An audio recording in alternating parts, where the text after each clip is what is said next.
මිනිස්සුන්ගේ හැඟීම් නිතර නිතර වෙනස් වෙනවා. වචන වෙනස් වෙනවා. ඒක තමයි ජීවිතයේ යථාර්ථය. ජීවිතේ කවදාවත් වෙනස් වෙන එකක් නෑ කියලා හිතපු අය තමයි ඇස්පිල්ලමක් ගහන සැනින් වේගයෙන් වෙනස් වෙන්නේ. ඒ විදිහට මිනිස්සුන්ට වෙනස් වෙන්න අයිතියක් තියෙනවා. මිනිස්සුන්ට Taman කැමති දේ කරන්න අයිතියක් තියෙනවා කියලා මම විශ්වාස කරනවා. ඒත් ආදරේදී කෙනෙක් වෙනස් වෙනවා නම් වෙනස් වෙන්න දෙන්න. ඔබ කෙනෙකුට ආදරය කළා කියලා විඳවන්න පුරුදු වෙන්න එපා. ජීවිතේ නාස්ති කරගන්න හිතන්නත් එපා. ඔබව දැනෙන්නේ නැති හිතක් ඔබ කොච්චර රඳව ගන්න උත්සාහ කළත් ඔහුගේ හෝ ඇයගේ හිත ඔබ ළඟ නතර වෙන්නේ නැහැ. එහෙම කෙනෙක් එක්ක ඔබට ජීවිතේ දුර ගමනක් යන්න බැරි බව තේරුම් ගන්න ඕනි.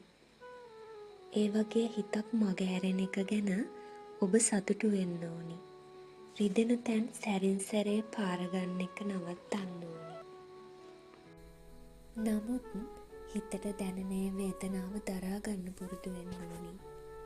ඔබේ හදවතට වේදනාව දුන්නු කෙනාගෙන් ඒ වේදනාවට ප්‍රතිකාරයක් කොහොමවත් බලාපොරොත්තු වෙන්න එපා.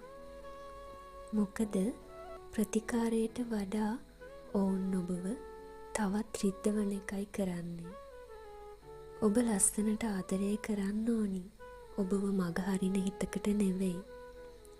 ඔබේ ආදරයට ගෞරවයක් දෙන, ඔබේ ආදරයට අවංකවම පිළිගන්න, ඔබේ ආදරය ළඟ නතර වෙන්න කැමති කෙනෙකුට.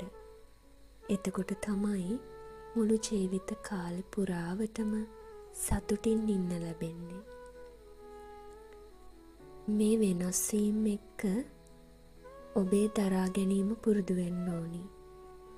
ඔබට ගරුත්වයක් නොදුන්න කෙනෙක් වෙනුවෙන් ඔබ කොච්චර කාලය කැප කරත් ආදරය කරත් කිසිම තේරුමක් නැහැ.